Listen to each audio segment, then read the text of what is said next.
علیہ وصلاۃ اللہ اما بعد۔ مومنین، یہ جو آپ یوٹیوب چینل پہ ہماری ویڈیو دیکھ رہے ہیں، اس چینل کو بنانے کا مقصد ایک ہی تھا اسٹارٹ میں کہ ہم کتاب الکافی کے اصول کے حصے پر دروس ریکارڈ کریں اور مومنین تک ائمہ اہل بیت علیہم السلام کی خالص تعلیمات پہنچائیں اور سمجھائیں۔ الحمدللہ آج ہم اس کام کے لیے بیٹھے ہیں اور آپ یہ ہماری ویڈیو دیکھ رہے ہیں۔ اس سے پہلے کہ ہم اصول کافی کی مکمل احادیث سے آغاز کریں، اس سے پہلے ہم چاہتے ہیں کہ خود اس کتاب کے جو مؤلف ہیں ثقۃ الاسلام شیخ محمد بن یعقوب کلینی رحمہ اللہ، ان کی زندگی کے اہم حصے آپ کی خدمت میں بیان کریں، اور اس کے بعد کتاب الکافی کی خصوصیات اور جو کتاب الکافی پہ اعتراضات ہیں، شبہات ہیں، خاص طور پہ جو نواسب کی طرف سے شبہ آیا کہ کتاب الکافی کی 16-17 ہزار احادیث میں سے 9,000 احادیث آپ کی ضعیف ہیں۔ پہلے ہم چاہتے ہیں کہ مجموعی طور پہ اس حصے پر بھی ہم بات کریں، اس کے بعد انشاءاللہ ہم جو ہے وہ ایک ایک کر کے الکافی کی ہر حدیث پر آپ کی خدمت میں توضیح و تشریح عرض کریں گے۔ میرا نام ہے عبداللہ اطرتی اور آپ دیکھ رہے ہیں میرا یوٹیوب چینل۔ تو چلیں اب آغاز کرتے ہیں۔ شیخ کلینی علیہ الرحمہ کا تعارف کریں گے ہم، شیخ کلینی رحمہ اللہ کی زندگی کا تعارف حاصل کریں گے، ان پر گفتگو کریں گے کہ شیخ کلینی کہاں سے آئے تھے، ان کا خاندان کہاں کا تھا اور وہ کون تھے، ان کی زندگی کی جو تعلیم ہے وہ کہاں سے ہوئی، جو ان کی تبلیغ ہے وہ کہاں پر ہوئی، اور کتاب الکافی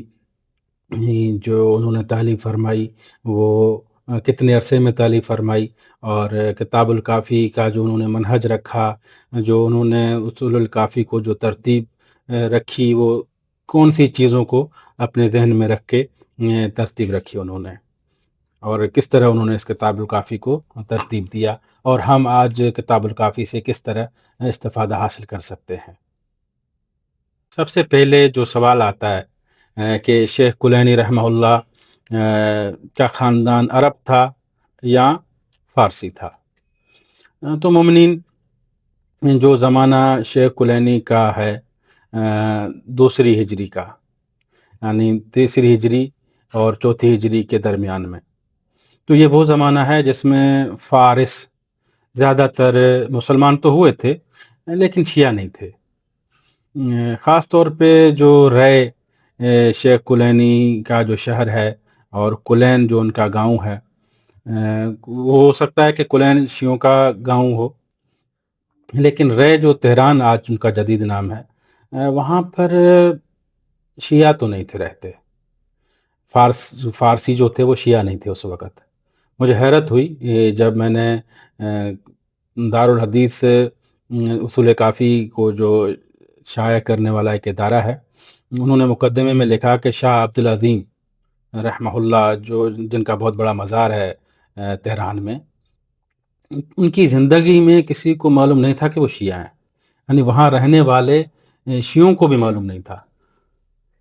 تہران میں رہنے والے جو شیعہ تھے وہ بھی نہیں جانتے تھے۔ اتنا، یعنی آپ اندازہ تو کر سکتے ہو کہ کتنا مشکل دور تھا وہاں کے شیعوں کے لیے اس زمانے میں۔ جب ان کا انتقال ہو جاتا ہے، وفات ہو جاتی ہے، تو وفات کے وقت ان کی جیب سے ایک پرچہ نکلتا ہے جس پرچے پہ ان کا تعارف تھا، تو معلوم ہوا کہ شیخ عبدالعظیم امام محمد تقی علیہ السلام، امام حسن عسکری علیہ السلام کے اصحاب میں سے ہیں اور سادات میں سے ہیں۔ اچھا، میں یہ عرض کر رہا تھا کہ اب کیسے ہم اندازہ کریں کہ شیخ کلینی جو ہے فارسی ہیں یا جو ہے وہ عرب ہیں؟ میں نے عرض کیا کہ عرب تو شیعہ تھے، لیکن فارسیوں میں جو اہل سنت کے تو بڑے بڑے محدثین، بڑے بڑے علماء اس وقت کام کر رہے تھے اہل سنت کی تعلیمی جو میدان میں، لیکن شیعوں میں کوئی فارسی اتنی بڑے لیول پہ آیا تھا یا نہیں آیا تھا؟ میں کیونکہ شیخ کلینی کا تعلق بظاہر کلین سے ہے، ایران سے ہے، تو ذہن میں پہلے تو یہ جاتا ہے کہ وہ فارسی ہوں گے، لیکن جب ہم ان کا اسی سوال پہ دارالحدیث نے یہی سوال اٹھایا مقدمے میں کہ شیخ کلینی کون تھے خاندانی طور پہ، تو وہ بھی اس بات پہ یقین سے نہیں کہہ سکتے کہ وہ فارسی تھے۔ اچھا، پھر وہ کچھ قرائن ملاتے ہیں، کیونکہ تصریح نہیں ہے کلیئر، کہیں پر بھی یہ بیان نہیں ہوتا کہ شیخ کلینی ان کی جو ہے وہ خاندان عرب ہے یا فارسی ہے، تو وہاں پہ وہ فرماتے ہیں کہ ان کا نام شیخ محمد اپنا نام، بن یعقوب والد کا نام، بن اسحاق دادا کا نام، یعنی دادا کے نام تک جو ان کا نام ہے وہ عربی ہے،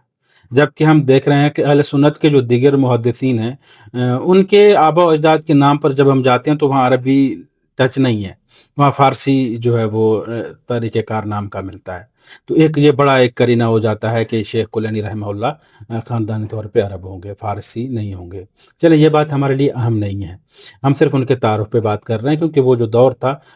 وہ شیعہ علماء ہی، عرب علماء ہی شیعت پر کام کر رہے تھے، تعلیمات اہل بیت علیہ السلام سے منسلک تھے،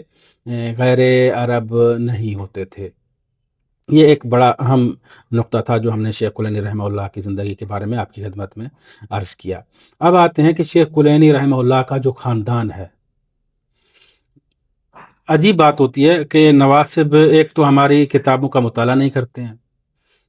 اور کبھی کبھار کوئی بات پڑھ لیتے ہیں تو پھر وہ ان کو سمجھ نہیں آتی، پھر ان کا یہ طریقہ ہوتا ہے کہ اپنی جا کے وہ شروع کر دیتے ہیں توضیحات، اپنی وضاحتیں، اور ہر باتوں کا، تمام باتوں کا وہ جا کے اپنا مطلب نکالنا شروع کرتے ہیں کہ اس کا مطلب یہ ہے، اس کا مطلب یہ ہے۔ یہ افسوسناک بات ہے، یہ کوئی علمی خدمت نہیں ہے۔ بات یہ ہوتی ہے کہ آپ کسی علم کو اگر آپ پڑھ رہے ہو تو اس علم کی اصطلاحات ہوتی ہیں، اور اسی علم کی اصطلاحات کی تشریح کا حق اسی علم کے اہل کا حق ہے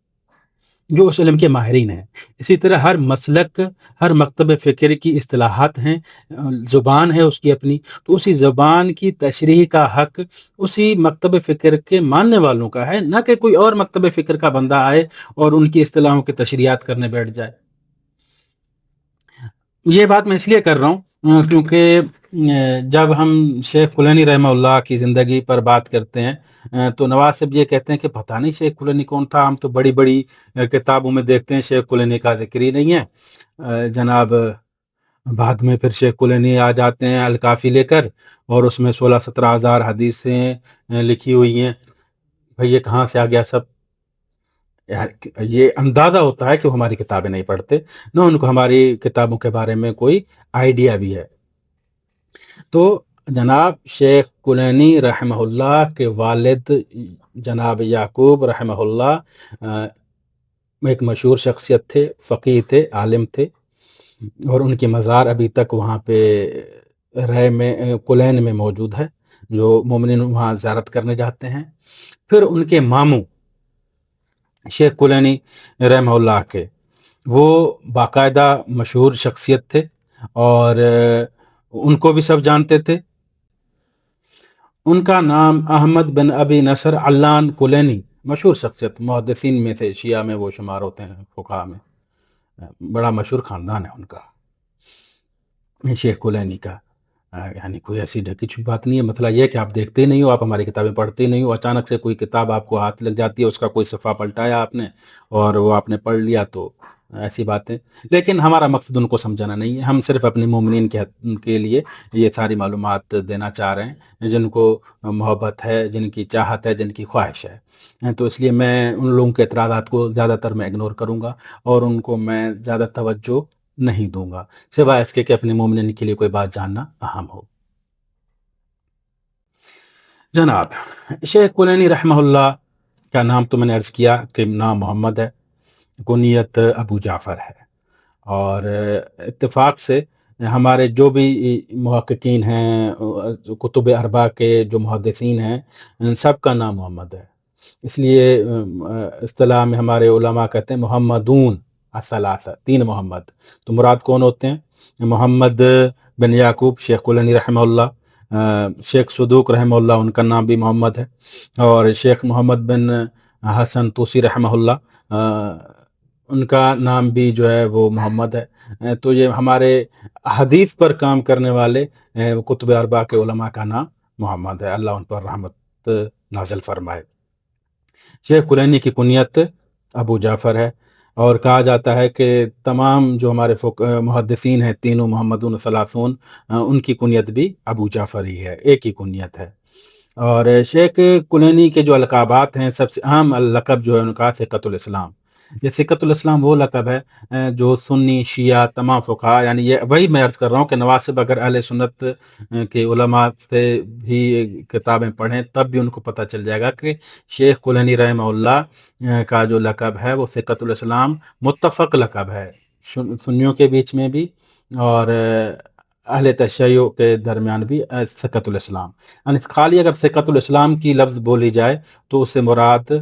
صرف اور صرف شیخ کلینی رحمہ اللہ ہی ہوں گے، کوئی اور ذہن میں نہیں آتا سننے والوں کو، کوئی اور معنی، کوئی اور مطلب یا کوئی اور شخصیت ذہن میں نہیں آتی۔ شیخ کلینی کے القابات میں سے ایک الاعور بھی ہے،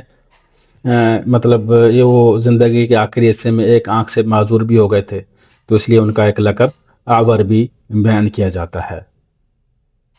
اب ہم آتے ہیں شیخ کلینی رحمہ اللہ کے علمی سفر۔ عرض کیا کہ شیخ کلینی رحمہ اللہ نے اپنے گھر سے تعلیم کا آغاز کیا، اپنے والد مرحوم سے، اور اپنے علان الکلینی جو ان کے ماموں بھی ہیں، ابتدائی تعلیم انہوں نے وہاں سے اپنے گاؤں سے حاصل کی، اپنے علاقے سے حاصل کی۔ اس کے بعد شیخ کلینی رحمہ اللہ آتے ہیں قم المقدس میں، جو شروع میں نے احتمال عرض کیا تھا، ابھی پھر میں وہی عرض کر رہا ہوں کہ شیخ کلینی رحمہ اللہ جب قم المقدس میں آتے ہیں تو قم کے جو علماء ہیں، یہ بات بھی بڑی دلچسپ ہے آپ لوگوں کے لیے ہوگی کہ قم کے علماء بھی جو قمی کہلاتے ہیں ان کی اصل یا کوفی ہے یا وہ اشعری ہیں۔ اشعری عرب قبیلہ ہے،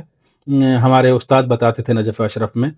کہ اشعری قبیلے نے حجاج بن یوسف سے جنگ کی تھی، ان کو شکست ہو گئی تھی، وہ امام زین العابدین علیہ السلام کی خدمت میں حاضر ہوئے کہ اب ہم کیا کریں، تو امام علیہ السلام نے ان کو کہا تھا کہ قم چلے جاؤ۔ یہاں سے معلوم ہوتا ہے کہ قم المقدس شہر کی کو آباد جو کیا ہے وہ شیعہ عربوں نے آ کر آباد کیا تھا۔ تو آپ قمی علماء کے ناموں کے ساتھ یا اشعری ہوگا یا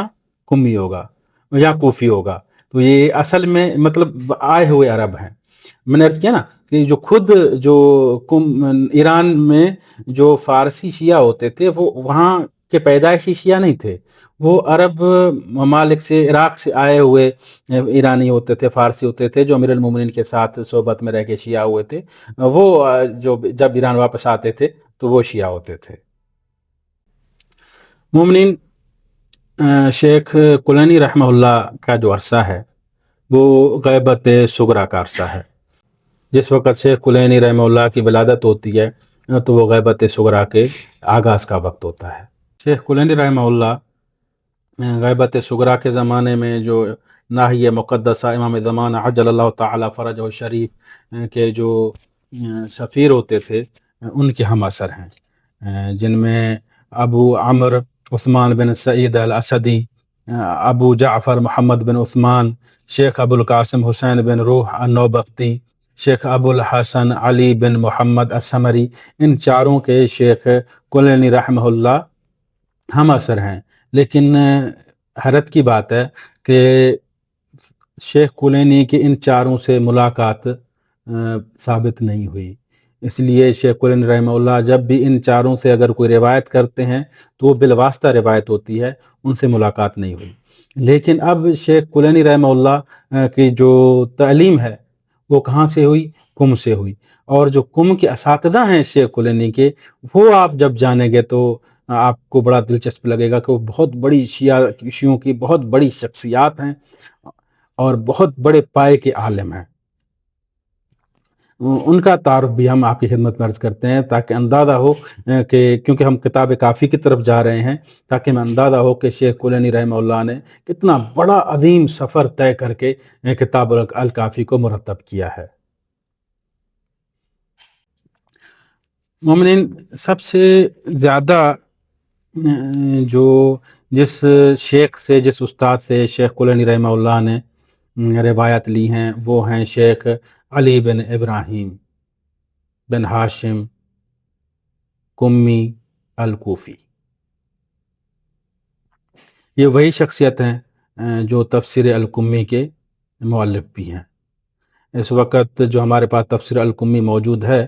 اس کے بارے میں ہمارے استاد شیخ باقر العروانی حفظ اللہ فرماتے ہیں کہ یہ وہ نسخہ شاید نہیں ہے جو شیخ علی بن ابراہیم قمی نے تالیف کیا تھا، کیونکہ حوادث روزگار سے ہماری کتابیں بہت متاثر ہوئیں۔ اب آپ کے لیے یہ بات جاننا ضروری ہے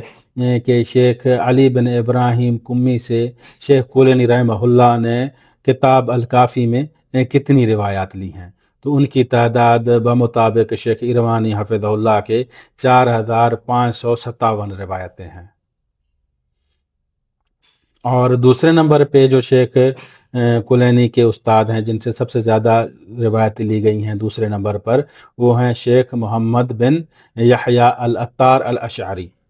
وہی قم کے جو ہے بہت بڑے عالم تھے۔ تو ان سے ہیں 3114 روایتیں۔ تیسرے نمبر پہ جو ہیں شیخ ان کے وہ ہیں حمید بن زیاد، ان سے 361 روایتیں،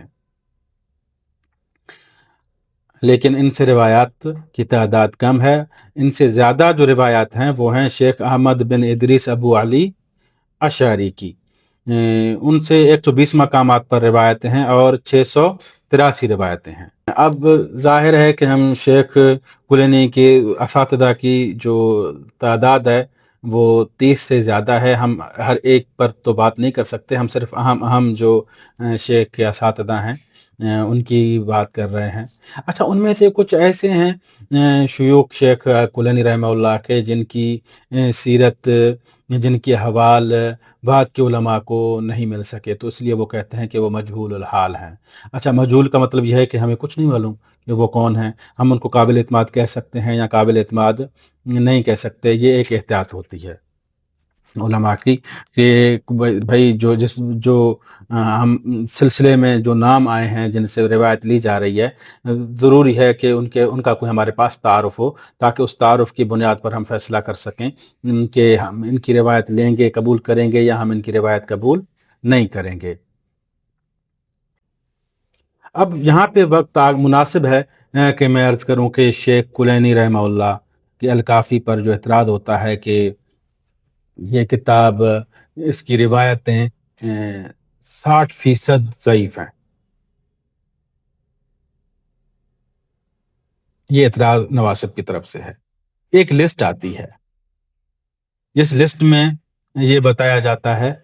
کہ اتنی روایتیں شیخ کلینی 5000 سے زائد روایتیں صحیح ہیں، اور حسن ہیں اور موثق ہیں، اور اتنی روایتیں جو ہے وہ 9000 کے قریب روایتیں ضعیف ہیں۔ جب ایک کتاب میں 60% روایتیں ضعیف ہوں تو آپ اس کتاب کو لے کر کیوں آئے ہو، اور کیوں اس پر اتنا آپ فخر اور مباحات کر رہے ہو؟ ہے نا دلچسپ اعتراض؟ اس پر ہم جو ہے اپنے مومنین کو ضرور آگاہ کرنا چاہیں گے کہ مومنین، ویسے اندازاً یہ لگتا ہے کہ یہ جو لسٹ بنی ہے، یہ علامہ مجلسی رحمہ اللہ نے مرآت العقول میں جو حکم لگایا ہے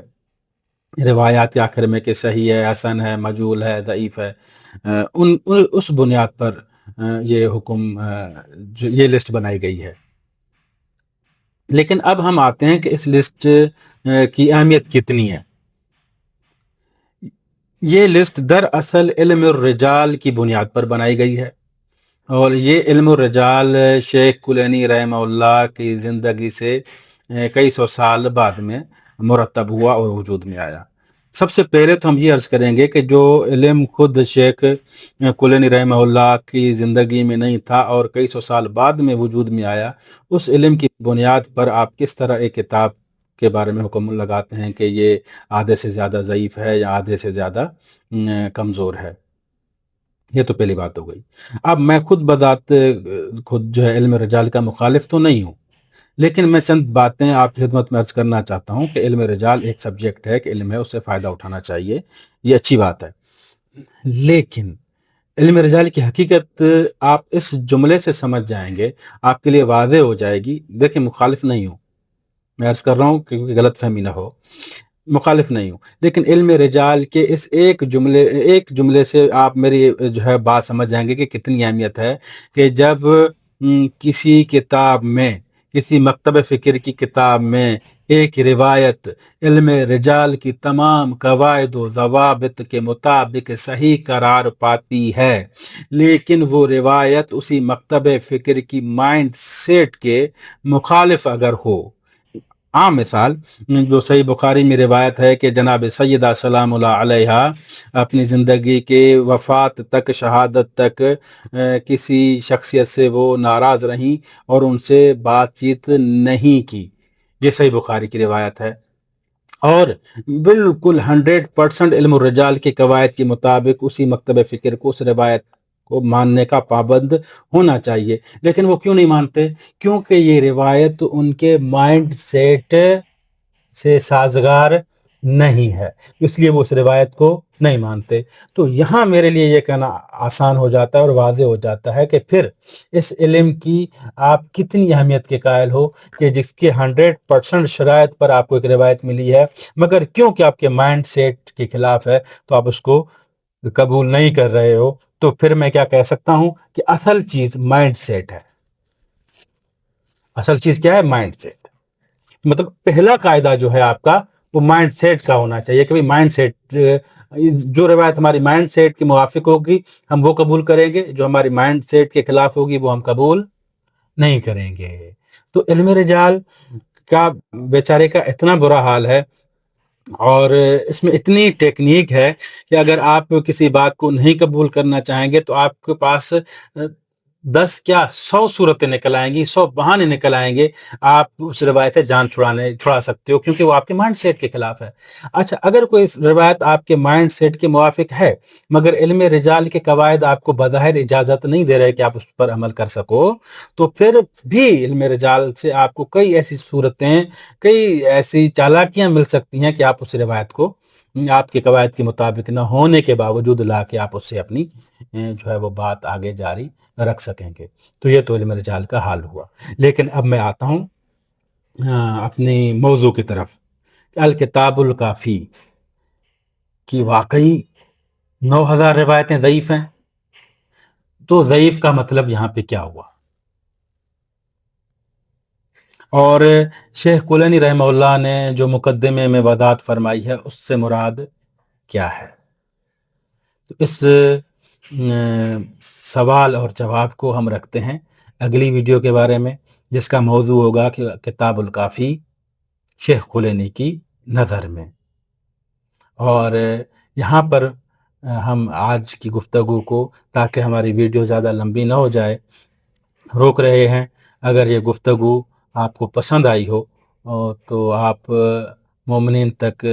ضرور شیئر کریں، اور آپ کی کوئی بھی رائے ہو تو کمنٹ کریں، اور اس ویڈیو کو لائک کریں۔ اگر آپ چاہتے ہیں کہ ہم سے جڑے رہیں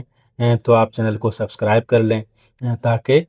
اگلی ویڈیو جب ہم اسی موضوع پر ریکارڈ کریں گے تو وہ آپ کی خدمت میں آپ کو نوٹیفیکیشن مل جائے اور آپ اس سے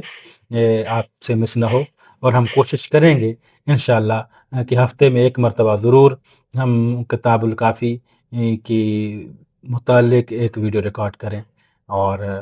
تھوڑا تھوڑا کر کے ایک معارف آل محمد مومنین کی خدمت میں پہنچاتے رہیں۔ صلی اللہ علی محمد وآل محمد۔